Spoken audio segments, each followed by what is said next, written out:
Supercrack Estrella presenta la marca Humo en la serie de viajes en el tiempo Cadáveres. Humo es el nombre de un exoplaneta ficticio habitado por una civilización tecnológicamente avanzada, denominados Humitas, que supuestamente contactaron mediante el envío de cartas, fotografías, llamadas telefónicas o avistamientos a grupos de personas creyentes en el fenómeno ovni.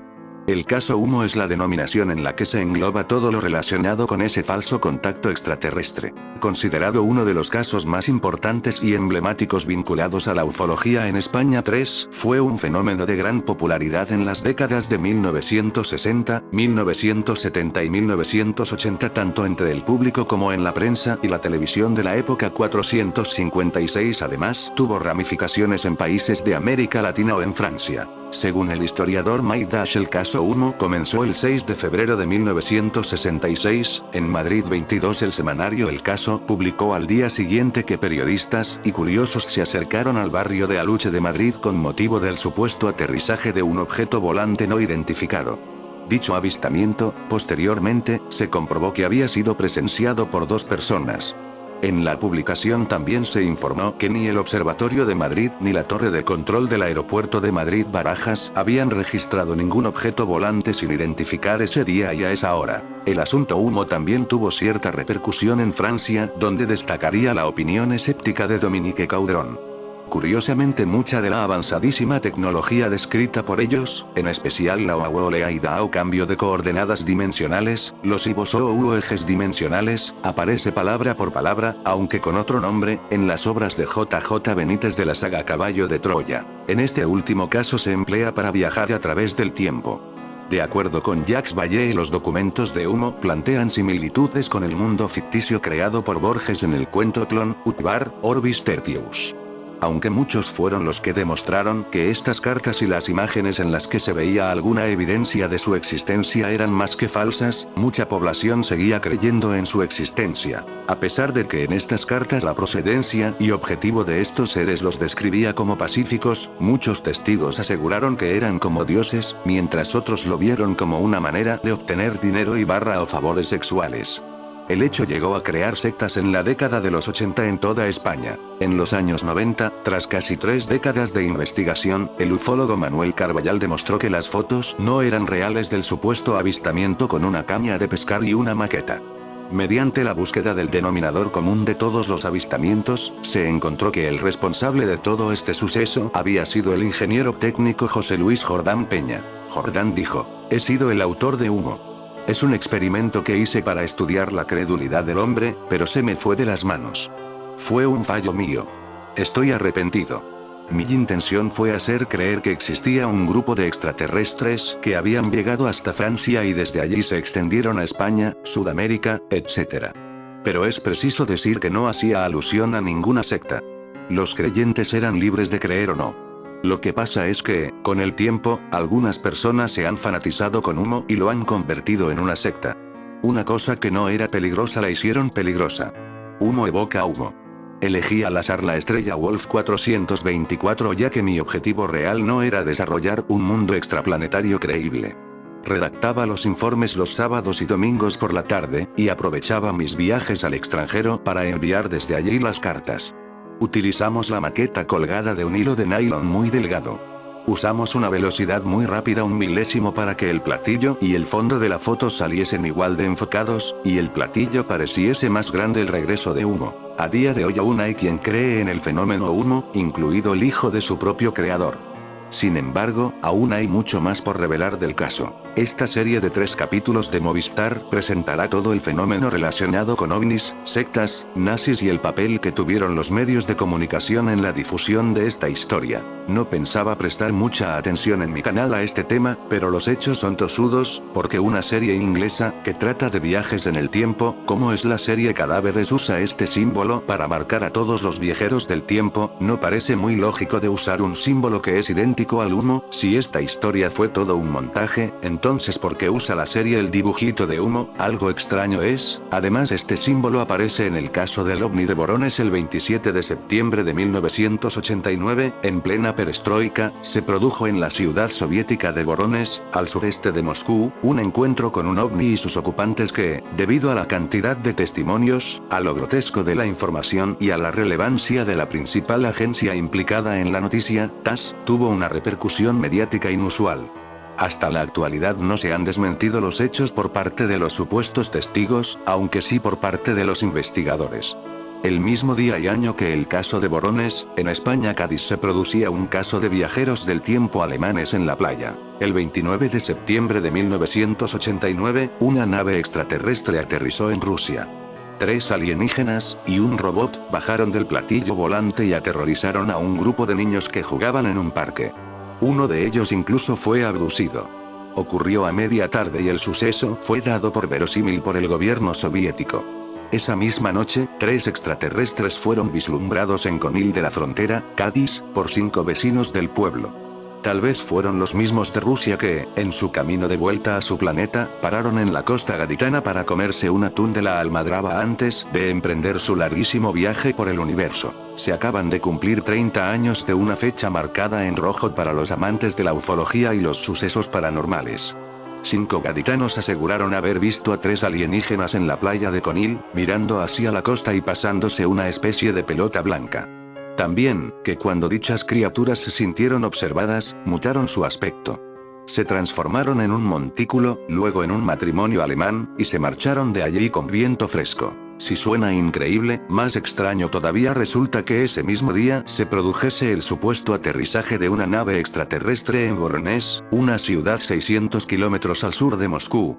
Un acontecimiento del que varios niños fueron testigos, y que corrió como la pólvora por todo el planeta. La agencia TASS, el organismo oficial de comunicación de la ya agonizante Unión Soviética, le dio tanta credibilidad que redactó un teletipo explicando que los alienígenas acababan de llegar a Rusia. Los medios españoles fueron los que le concedieron más credibilidad al suceso, los que lo difundieron más rápido y los que le dedicaron una mayor cobertura. Con el tiempo se concluyó que aquella historia podía ser una maniobra propagandística de la URSS. ¿Pero qué explicación tiene lo que vieron los 5 de Conil? Isabel Sánchez, Lázaro Sánchez, Pedro Sánchez, Loli Bermúdez y Pedro González. 5 amigos de Conil de la Frontera, de entre 20 y 30 años, que llevaban varios días con la mosca detrás de la oreja. Desde su pueblo se veían unas extrañas luces en la costa cuya procedencia nadie sabía explicar. Era 29 de septiembre, ya había empezado el otoño y no quedaban bañistas en la zona. Bajaron los 5 a la playa desierta y al filo de la medianoche vieron algo que les cambió sus vidas. 2 seres de 2,15 de altura, con túnicas blancas, que se pasaban una esfera de luz. Tenían un aspecto parecido a personas, pero, aseguraban y aseguran todavía hoy los 5 gaditanos, no lo eran. No tenían ni siquiera rasgos faciales. No eran humanos, sino humanoides. Ninguno de nosotros iba bebido ni consumía drogas, aclaraba Pedro González en una entrevista concedida al programa de Radio Milenio 3 de Iker Jiménez. Lo dice porque, tras explicar en el pueblo lo que habían presenciado, hasta la policía les hizo un seguimiento para saber si esos jóvenes eran dados al consumo de sustancias psicotrópicas. Pero no. Se trataba de 5 jóvenes del pueblo, respetados, centrados y poco dados a las fiestas. Una pareja de guiris. Pedro González lo recordaba así. Se sientan y empiezan a intercambiarse una esfera blanca de mano a mano. El otro Pedro Sánchez, otro de los chicos que bajaron a la playa esa noche, tenía unos prismáticos y vio a un tercer ser que tenía más envergadura, unos 3 metros y la cabeza bastante más grande y blanca. Es una persona que es muy nerviosa y salió corriendo.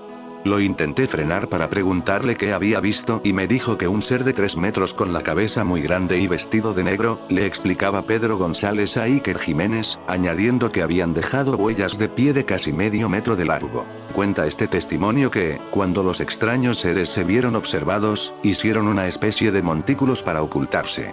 Desaparecieron así de su campo de visión, para volver a aparecer unos minutos más tarde. Transformados, esta vez sí, en una pareja de guiris. Un hombre rubio vestido con vaqueros y una mujer morena con falda. Ambos se marcharon de la playa sin decir ni pío, mientras el tercer humanoide se quedó en la playa envuelto en una neblina. Investigaron después los gaditanos quién era esa pareja. Lo que descubrieron les inquietó todavía más. Resultó que eran 2 turistas alemanes que estaban hospedados en un hotel del pueblo. Esas identidades, sin embargo, correspondían en efecto a una pareja alemana que no había viajado en jamás a nuestro país. El incidente Voronezh. Entonces todavía no se sabía en España, pero horas antes había acontecido otro hecho similar a 5000 kilómetros de allí. En la ciudad industrial de Voronezh, Rusia, a 600 kilómetros al sur de Moscú, unos niños jugaban en un parque cuando tuvo lugar el suceso más impactante que vivieron jamás. Descendió del cielo una nave espacial y de ella bajaron 3 seres de 3 metros de altura y un pequeño robot. Los testigos se quedaron paralizados. Uno de los niños fue abducido por los visitantes, apareciendo minutos después en otro punto del parque totalmente aturdido y sin recordar nada de lo sucedido. Los supuestos alienígenas chequearon el lugar y, varios minutos más tarde, se marcharon de allí, dejando una especie de piedra cuya composición no se parecía en nada a ningún material de la Tierra. En uno de mis primeros vídeos creo que descubrí la identidad de este niño en mi canal, realicé un video, pero recibí un mensaje de denuncia por representante de esta persona que yo suponía podía ser el niño desaparecido, y por supuesto borré el video y nunca más comenté sobre esto, solo decir que yo pensaba que se trataba de un pianista muy reconocido, pero nada más, además podía estar en un error. ¿Qué pasó en Konil? Los que vivieron el suceso de Voronezh concluyen que aquello pudo ser una maniobra de propaganda soviética. Una forma de hacerse visibles en el mundo entero. De demostrar que la URSS ya no era aquel gigante opaco, sino un país transparente, que explicaba hasta las noticias más inverosímiles. Que reconocían que habían perdido la Guerra Fría y que el régimen estaba a punto de caer, pero que en todo aquello de la carrera espacial todavía tenían mucho que decir, porque los extraterrestres les habían elegido a ellos para visitar la Tierra. En España se le dio muchísimo eco a aquella supuesta noticia, pero su publicación tuvo lugar varios días después de aquel 29 de septiembre. Los 5 de Konil no podían estar sugestionados aquella noche, porque los rusos aún no habían levantado la liebre. Aquellos 5 jóvenes gaditanos ya no son tan jóvenes, pero siguen asegurando que vieron a 2 extraterrestres convertirse en un matrimonio alemán que se largó de la playa de los Bateles para no volver. Ellos se fueron, pero a los gaditanos les dejaron de legado una leyenda que sí que llegó para quedarse.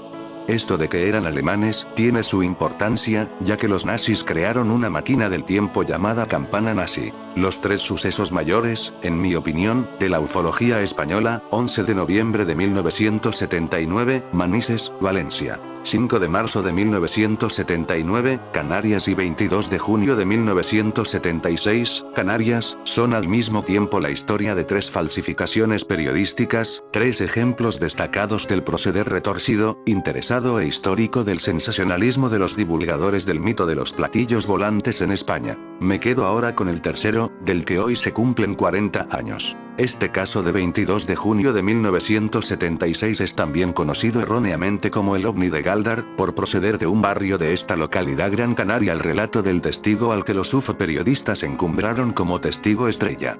Todavía hoy es posible hallar a más de un interesado, seguro conocedor de la literatura crítica, que sigue centrándose incomprensiblemente en el testimonio del que hablaré más adelante. Y lo que peor, llevando al lector poco versado la misma interpretación torpe y falseada que otros fabricaron décadas atrás, incapaz de poner en duda la ortodoxia de los platillistas patrios y su carisma cateto. El falso testigo estrella al que me refiero fue el médico gran canario Francisco Julio Padrón León, fallecido en 2014, que aportó la versión menos creíble y más distorsionada de lo observado. Bien es cierto que la prensa local en aquellos días lo colocó en el centro de las especulaciones debido a lo extraordinario de sus declaraciones, pero el fenómeno no tuvo en absoluto carácter local, aunque sí fue un suceso único. Los periodistas especializados que acudieron después no fueron capaces de darse cuenta de este detalle fundamental, o no quisieron. Vayamos al grano. En torno a las 22:15 horas, comenzó a divisarse desde numerosas localidades canarias un punto luminoso ascendente que, según algunas versiones, dio la sensación de quedar estabilizado, aunque otras hablaron de 2 objetos rojos con movimiento anárquico o una espiral roja. Esta fase inicial del fenómeno es la que dio lugar a variadas descripciones, probablemente debido a las condiciones de visibilidad de una isla a otra y al momento en que comenzó a ser observado. Con posterioridad, se expandió una burbuja semiesférica de gases de color azulado y otras tonalidades con la base apoyada en el horizonte. Esa fue la impresión que dio, hasta alcanzar un diámetro enorme. Pasado un cierto tiempo, cerca de media hora, comenzó a desvanecerse. El fenómeno de 22 de junio de 1976 tuvo su origen en un suceso único con un amplio número de testimonios, algunos de los cuales han sido reproducidos más arriba. No consistió en dos sucesos independientes, es decir, por un lado los fenómenos más o menos vagos retratados por la prensa sobre la semiesfera apoyada en el horizonte, reflejos rojizos, tonos azules, etc., y, por el otro, la observación de médico de guía, que relató a la prensa su versión sobre la esfera con dos seres vestidos de rojo en su interior frente a unos paneles de control de la nave. Tanto el médico como el resto de centenares de testigos estaban contemplando el mismo fenómeno, ya que las horas reportadas y la dirección coinciden en todos ellos. Por ejemplo, el día de 23 de junio de 1976 se refiere a que alrededor de las 10:30 de la noche se recibieron en esta redacción varias llamadas telefónicas de nuestros corresponsales en Granadilla y Tacoronte, dando cuenta de un fenómeno que estaban observando sobre la isla de La Palma, y también igualmente desde el centro emisor de televisión española en Isaña, en el centro de la isla, muy cerca del Teide. Desde la isla de La Palma, continúa el diario, fue observado a la misma hora. La tarde, 23 de junio de 1976, informó de que a las 22:20 horas fue observado desde el ferry Villa de Agaete y a las 22:14 por una señorita del Ayuntamiento de los Llanos de Aridane, en La Palma. El Eco de Canarias, en sus ediciones del día 23 y 24, cita las 22:30, al igual que La Provincia del 23. Por otra parte, desde Valle Gran Rey, en la isla de La Gomera, también se observó el fenómeno, apunta el vespertino La Tarde del día 23. Un testimonio aún más interesante es el que publicó en una de sus obras el fallecido recopilador de anomalías científicas William R. Corliss, Lightning, Auroras, Nocturnal Lights and Related Luminous Phenomena. El buque carguero Osaka Bay, que viajaba desde África del Sur hasta Southampton, divisó el fenómeno cuando se encontraba a 400 kilómetros al sur de La Gomera y a la misma hora aproximadamente, localizándolo en el horizonte noroccidental. No solo coincide con los avistamientos canarios al oeste de las islas, sino que demuestra palpablemente la enorme magnitud del fenómeno y, sobre todo, su lejanía del archipiélago. Relató que al principio fue observado un resplandor de color naranja pálido cerca del horizonte. 2 minutos después podía verse además un disco blanco a unos décimo de elevación, a través del cual eran visibles las estrellas. Este disco fue creciendo hasta el punto de que a los 10 minutos de aparecer se extendía desde la línea del horizonte hasta una elevación de 24,5, máxima elevación que llegaría a alcanzar. El disco permaneció a la vista unos 25 minutos mientras que el resplandor anaranjado, que durante la observación había ido tomando una forma alargada, fue visible durante unos 5 minutos más. Todas las horas citadas en la prensa canaria coinciden, solo he citado algunas. Alrededor de las 22:15, 22:30 horas, con predominio de la segunda. También el informe desclasificado por el Ejército del Aire cita, en los 10 testimonios recogidos por el juez instructor, las 22:30 horas, 21:30 z, con gran exactitud en todos ellos. Es decir, el fenómeno fue observado simultáneamente desde toda la geografía de Canarias, lo que demuestra que se trató de un suceso único que todos los espectadores vieron distante y solo el médico F.J. Padrón interpretó que estaba a escasos metros de distancia. El testigo estrella. Como indiqué, al aparecer en la prensa, La Provincia, 25 de junio de 1976, el testimonio de cierto observador del espectacular fenómeno, aquel que ofreció la descripción más sensacional de lo sucedido, todo el caso giró en torno al mismo, el médico Francisco Julio Padrón León, fallecido en 2013.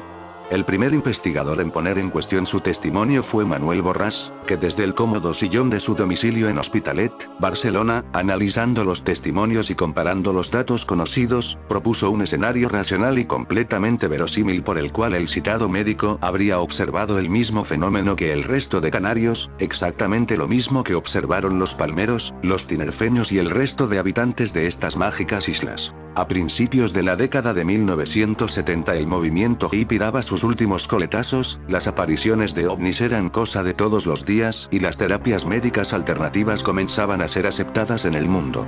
Mientras tanto, en la provincia de Buenos Aires funcionaba con bastante éxito un lugar muy particular, donde se dice que fueron tratados cientos de pacientes con enfermedades graves o terminales.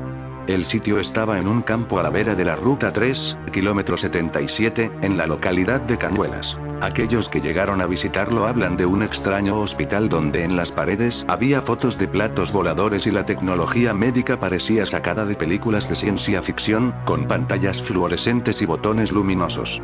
Dominaban la entrada una enorme escultura de una nave extraterrestre y una placa con un símbolo muy particular. Se trataba de la planta de investigación científica argentina internacional de neurología de Cañuelas, fundada por Carlos Eduardo Jerez, y allí se utilizaba presunta ciencia extraterrestre del planeta 1. El caso de la clínica Humita, cerrada durante la dictadura militar, fue uno de los más notables sucesos en la provincia de Buenos Aires en relación con la ovnilogía en general y el llamado Afer Humo en particular. Según contó hace algunos años el ciudadano de Cañuelas, atraídos por el boca en boca y ante las noticias que publicaban diarios y revistas de Buenos Aires, todos los días arribaban personas aquejadas por graves enfermedades neurológicas, oncológicas o cardíacas.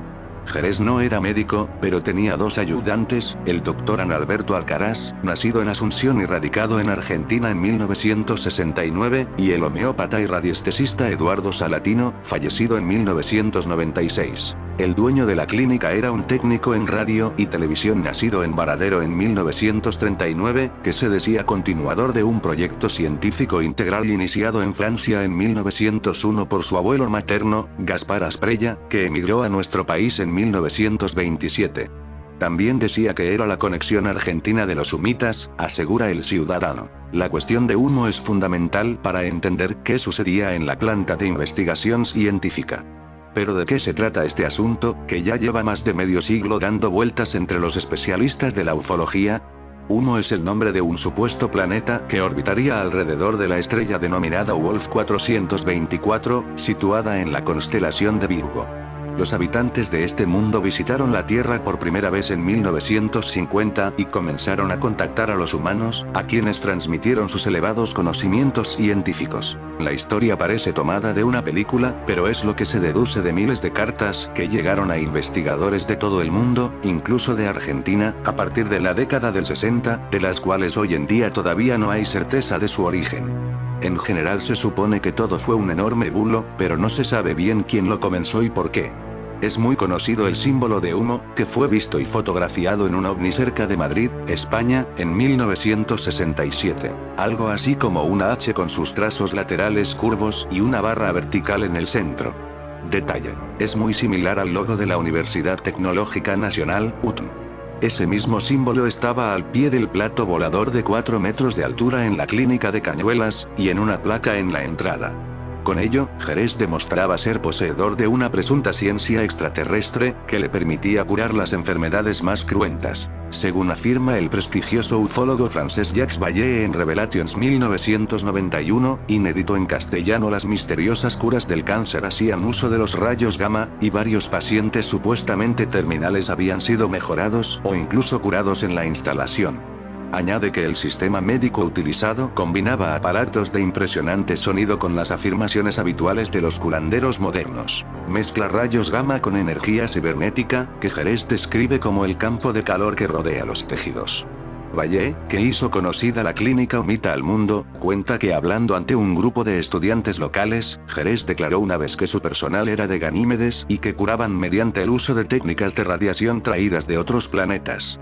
Uno de los promotores del método Jerez fue el ufólogo argentino Pedro Romaniuk, que en 1978 afirmó que en la clínica se habían tratado 16.500 casos de enfermedades incurables ya desahuciadas por la medicina clásica.